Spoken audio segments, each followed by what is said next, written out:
반갑습니다. 이상원 교수입니다. 오늘은 10계명 강의 18번째 시간, 제6계명 4번째 마지막 시간입니다. 오늘은 3가지 주제를 다루도록 하겠습니다. 첫 번째로는 전쟁의 문제, 그 다음에 이웃을 미워하는 것도 살인이다 라는 논제, 그 다음에 이웃 사랑은 제6계명의 적극적인 실천이다 라는 이 3가지 주제를 다루도록 하겠습니다. 먼저 전쟁 문제에 대해서 생각해 보겠습니다. 전도서 기자는 범사에 기한이 있고 천하만사가 다 때가 있나니 라고 말한 다음에 전도서 3장 1절 천하만사의 사례를 열거하면서 전쟁과 평화를 그 사례에 포함시켰습니다. 전도서 3장 8절에 전쟁할 때가 있고 평화할 때가 있느니라. 전쟁할 때가 있다는 말은 아무리 비참한 살생이 수반된다고 하더라도 전쟁이 정당할 때가 있다는 뜻입니다. 평화할 때가 있다는 말은 평화 그 자체가 아무리 좋은 것이라 하더라도 평화를 추구하는 것이 부당할 때가 있음을 전제하는 말입니다. 죄의 깊이 장악된 세계 안에서 일방적으로 평화를 추구하는 것은 세계를 더 큰 비극 속에 빠뜨릴 수 있습니다. 전쟁을 통하지 않으면 해결되지 않는 악이 있습니다. 따라서 기독교인들은 평화를 추구해야 할 때는 언제이며 전쟁을 해야 할 때는 언제인가를 분별하는 지혜를 갖추어야 합니다. 기독교계 안에는 전쟁에 대하여 3가지 관점이 등장했습니다. 하나는 기독교 평화주의이며 다른 하나는 정당 전쟁론이며 또 다른 하나는 정당 전쟁론을 확장시킨 대의 전쟁론입니다. 먼저 기독교 평화주의에 대해서 살펴보겠습니다. 기독교 평화주의 논증은 초대교회 교부들, 종교개혁시대의 제3대파, 현대 자유주의 신학 진영 등에 나타난 관점으로서 전쟁 그 자체를 거부합니다. 기독교 평화주의는 2가지 성경적 근거에서 출발합니다. 하나는 미가서 4장 3절에 있는 하나님 나라의 묘사입니다. 그 칼을 쳐서 보습을 만들고 창을 쳐서 낫을 만들 것이며 이 나라와 저 나라가 다시는 칼을 들고 서로 치지 아니하며 다시는 전쟁을 연습하지 아니하고. 이 본문에 나타난 하나님의 나라는 전쟁이 종식된 나라입니다. 기독교 평화주의는 기독교인들은 전쟁이 완전히 종식된 나라를 현실 속에서 추구해야 한다고 말합니다. 또 악을 악으로 갚지 말고 원수를 사랑하라는 가르침을 중시합니다. 기독교 평화주의는 기독교인들은 이 명령에 순종하는 삶을 살아야 되기 때문에 전쟁에 참여해서는 안 된다고 말합니다. 그러나 이 위의 2 본문에 대한 기독교 평화주의의 해석과 적용에는 문제가 있습니다. 기독교 평화주의는 미가서의 본문이 전쟁이 멈춘 평화의 지상 왕국을 말하는 것으로 해석했으나 본문이 말하는 하나님의 나라는 종말의 때가 이르기 전까지는 신자들의 마음 안에 영적으로 실현될 뿐이며, 이 영적인 나라의 가시적 구현은 종말의 때 이후로 유보되어 있습니다. 이 나라는 인간의 힘으로 평화를 구현해야 하는 나라가 아니라 하나님이 주권적인 은혜를 통하여 이미 평화를 구현한 나라입니다. 또한 기독교 평화주의는 이 영적인 나라가 종말의 날까지 사탄의 나라와 치열한 영적 전쟁 상태에 있음을 간과했습니다. 이 나라에서 평화와 전쟁은 함께 가며 이 나라의 평화는 전쟁을 통해서만 지켜집니다. 기독교 평화주의는 원수를 사랑하라는 계명을 잘못 적용했습니다. 모세의 율법에는 원수를 사랑하라는 계명과 눈에는 눈으로 이에는 이로 갚으라 하는 동해보복법이 나란히 나옵니다. 이 두 계명이 나란히 나온다는 것은 이 두 계명이 함께 동시에 필요하다는 뜻입니다. 원수를 사랑하라는 계명은 하나님의 백성들의 개인적인 생활 원리를 말하는 것이고, 눈에는 눈으로 이에는 이로라는 이로는 정의의 원칙으로서 국가 기관의 운영 원리를 말한 것입니다. 국가는 눈에는 눈으로 이에는 이로의 원리에 따라서 필요할 때는 권력으로 정의를 시행하라는 소명을 받았습니다. 국가는 원수를 사랑하라는 원리에 따라서 행동하면 안 됩니다. 국가가 정의의 원리를 충실하게 구현할 때 국가의 구성원들이 원수까지도 사랑할 수 있습니다.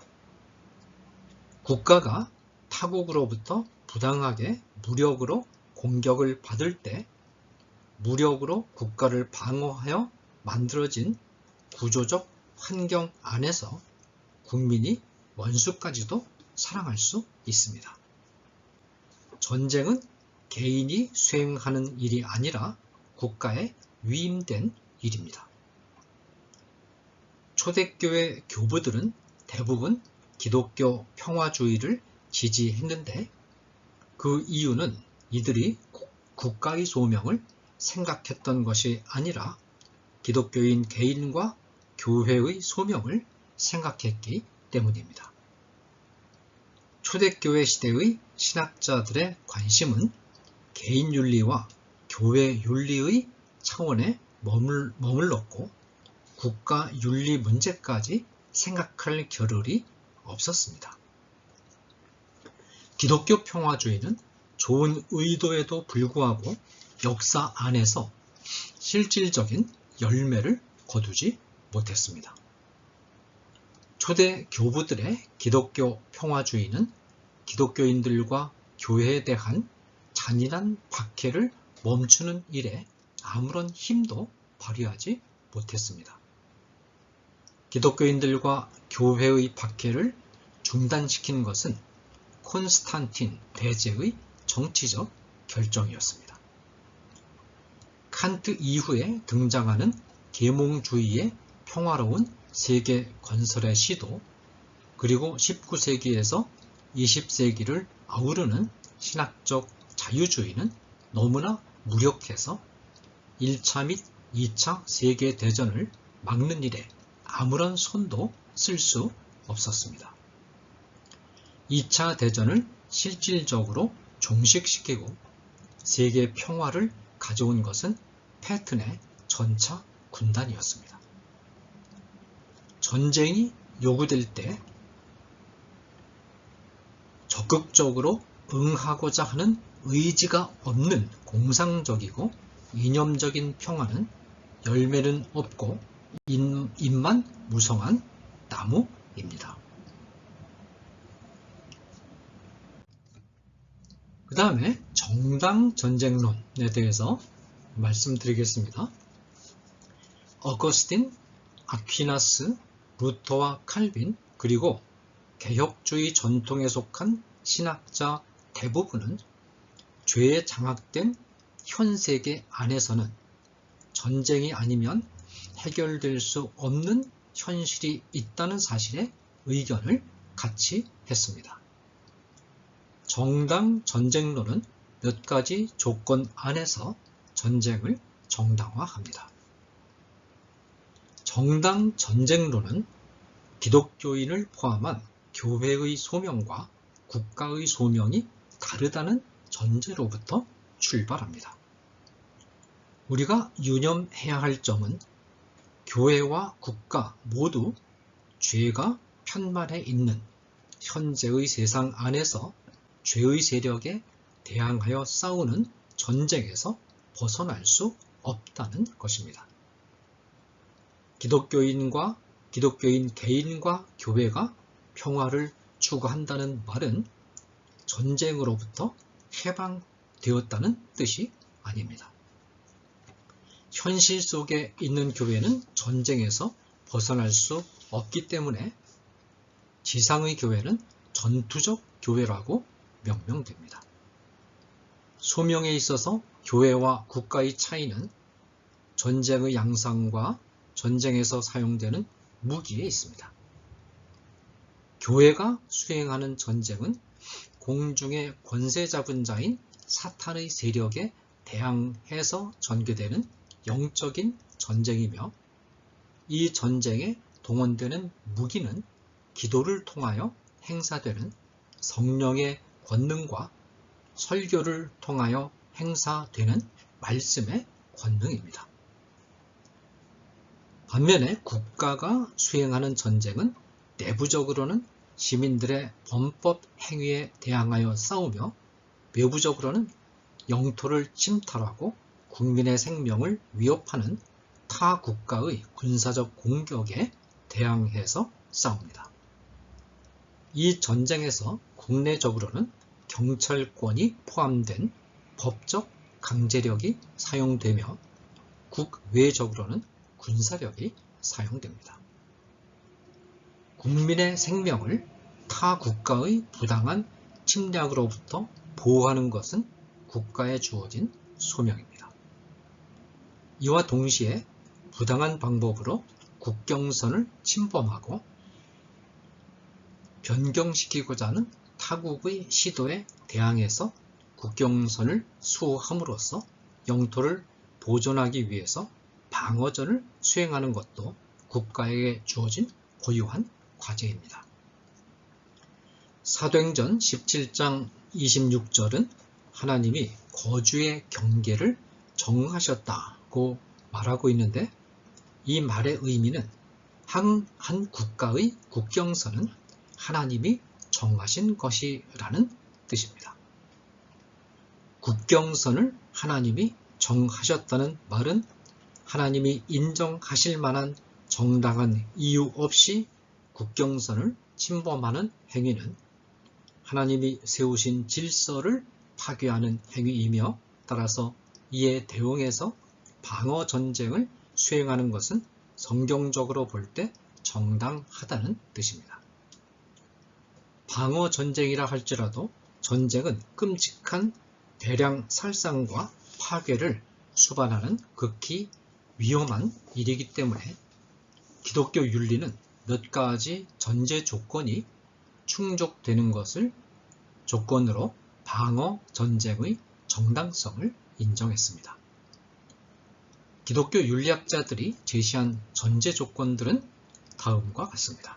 첫째로, 전쟁의 이유가 정당해야 합니다. 이 말은 1차적으로 방어 전쟁이 정당한 전쟁이라는 뜻입니다. 둘째로, 전쟁의 목표가 전쟁 그 자체에 있어서는 안 되고 궁극적으로 평화를 확보하고자 하는데 있어야 합니다. 셋째로, 전쟁은 최후의 수단이라야 합니다. 전쟁을 시작하기 전에 모든 가능한 협상과 타협이 시도되어야 합니다. 넷째로 국가의 최고 책임자의 공식적인 선전포고가 선행되어야 합니다. 다섯째로 군사력의 사용 대상에 일정한 제한이 있어야 합니다. 민간인 살상과 민간 시설에 대한 파괴는 가능한 한 억제되어야 합니다. 자, 그 다음에 대의전쟁론에 대해서 말씀드리겠습니다. 정통주의 기독교 전통은 대의가 명확한 경우에 소극적인 방어전쟁뿐만 아니라 예방적인 공격전쟁이라 할지라도 허용될 수 있다는 견해를 취해 왔습니다. 성전은 고전적인 대의전쟁의 한 유형입니다. 성전은 하나님의 명령에 따르거나 아니면 하나님이 동의하실 만한 대의가 있는 경우에 하나님의 이름으로 수행하는 전쟁을 가리킵니다. 하나님이 직접 명령하신 전쟁은 정당한 대의에 근거한 전쟁입니다. 그러나 유의할 점은 하나님은 전쟁을 명령하시면서 대의를 명확히 밝히셨다는 것입니다. 예컨대 하나님은 이스라엘 자손들에게 천하에서 아말렉에 대한 기억을 지워버릴 정도로 철저하게 진멸해 버릴 것을 명령하셨습니다.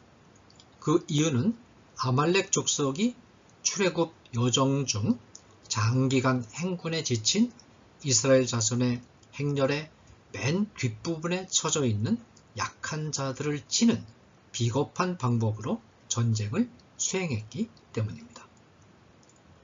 하나님이 이스라엘 자손에게 가나안의 6 부족 중에 호흡이 있는 자를 하나도 남김이 없이 진멸할 것을 명령하실 때도 그 이유를 분명히 밝히셨습니다. 그 이유는 이 족속들이 자신의 신들을 섬기기 위해서 가증한 일을 행했기 때문입니다. 신명기 20장 16절 18절 하나님이 불의를 바로잡는 방편으로 전쟁을 명령하신 것입니다. 십자군 전쟁은 예루살렘을 성지로 해석하고 성지를 탈환한다는 명목으로 하나님의 이름으로 진행되었습니다.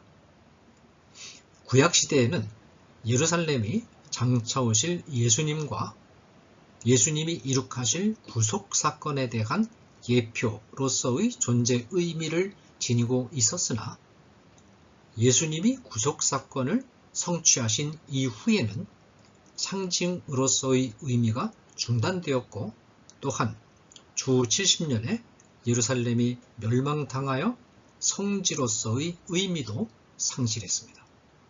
따라서 성지 탈환이라는 대의는 정당한 대의가 될 수 없으며 십자군 전쟁은 성전으로 정당화될 수 없습니다.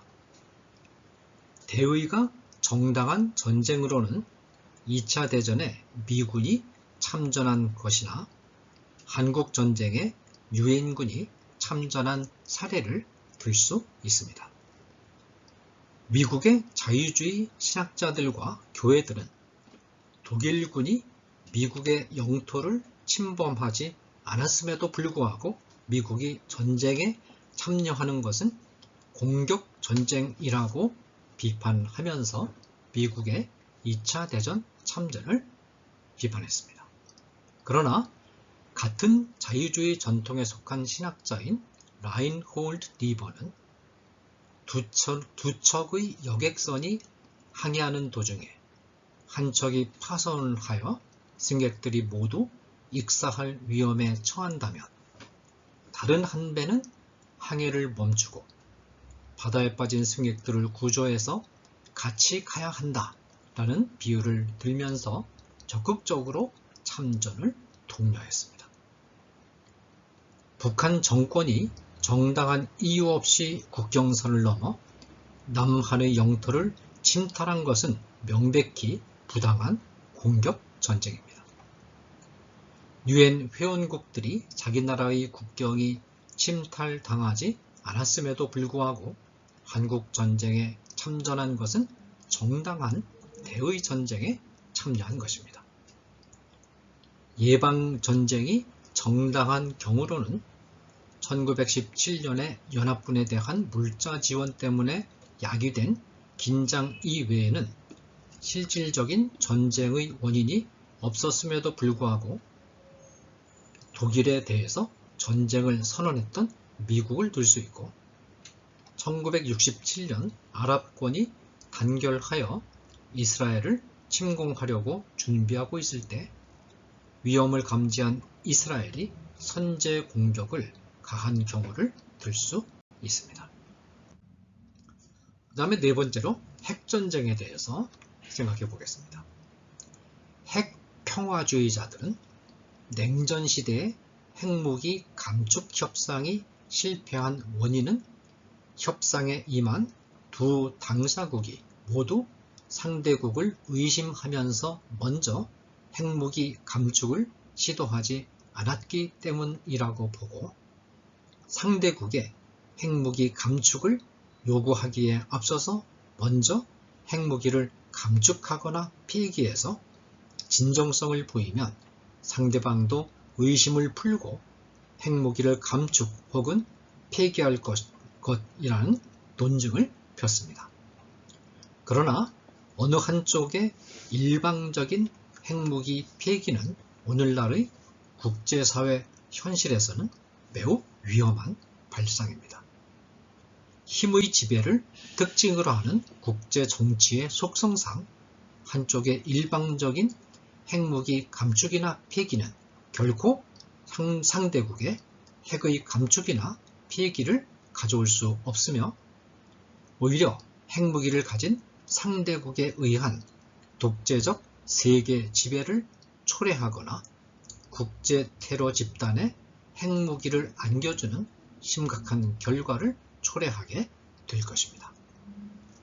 또한 핵평화주의는 한쪽 진영이 상대방 진영의 핵무기 공격을 받아 전멸의 위기에 처했다 하더라도 핵 보복 공격을 해서는 안 된다고 주장합니다. 그렇게 주장하는 이유는 핵 보복 공격을 한 진영이라도 살아남아 인류의 종족을 보존해야 하기 때문이라는 것입니다. 그러나 이런 발상은 국가와 국가 간 관계의 규범적 지침이 되는 공정성의 원칙에 어긋나며 핵 보복 공격을 한 진영이 살아남는다는 것은 사악한 세력이 살아남는다는 뜻이며 이는 인류 사회를 더 큰 비극 속으로 몰아넣게 될 것입니다. 따라서 핵 공격이 이루어지는 경우 보복 공격은 불가피합니다. 유감스럽게도 죄로 점철된 현실 속에서 핵이 없는 세상은 실현 불가능한 유토피아이며 실현 불가능한 유토피아를 추구할 때 인류 사회는 더 큰 비극 속으로 떨어질 수 있습니다. 이미 핵무기를 가지고 있는 타락한 세상 안에서는 테러의 균형에 의존하지 않으면 평화를 유지할 수 없다는 엄중한 현실을 직시해야만 합니다. 자, 그 다음에 이웃을 미워하는 것도 살인이다 라는 논증을 같이 생각하겠습니다.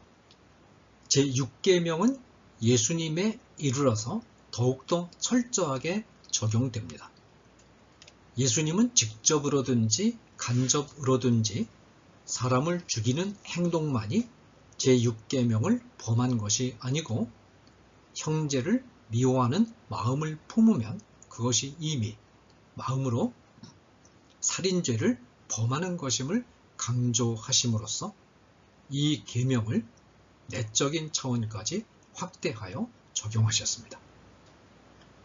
마태복음 5장 21절 22절에 옛사람에게 말한 바 살인하지 말라. 누구든지 살인하면 심판을 받게 되리라 하였다는 것을 너희가 들었으나 나는 너희에게 이르노니 형제에게 노하는 자마다 심판을 받게 되고 형제를 대하여 나가라 하는 자는 공회에 잡혀가게 되고 미련한 놈이라 하는 자는 지옥불에 들어가게 되리라.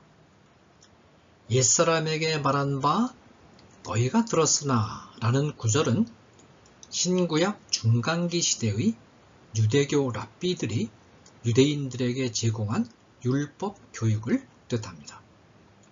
랍비들은 살인하지 말라는 율법의 명령을 사람을 죽이는 행동을 금지하는 명령으로 이해를 해서 외적인 행동에 적용했고 사람을 죽이는 외적인 행동만 하지 않으면 이 명령을 준수한 것으로 해석했습니다. 그러나 예수님은 이 같은 율법 적용이 잘못된 것임을 밝히셨습니다. 예수님은 마음으로 형제를 미워하는 마음을 품는 것, 노하거나 나가라고 하거나 미련한 놈이라고 하는 것 등 품는 것이 이미 제6계명을 범하는 죄가 된다고 말씀하셨습니다. 어떤 사람을 미워하는 마음을 품는다는 것은 그 사람을 보기 원하지 않는다는 것을 뜻하며 그 사람을 보지 않을 수 있는 가장 효과적이고 확실한 방법은 그 사람을 죽여서 제거하는 것입니다. 마음으로 어떤 사람을 미워하는 것과 그 사람을 죽이는 행동 사이의 거리는 생각보다 매우 가깝습니다.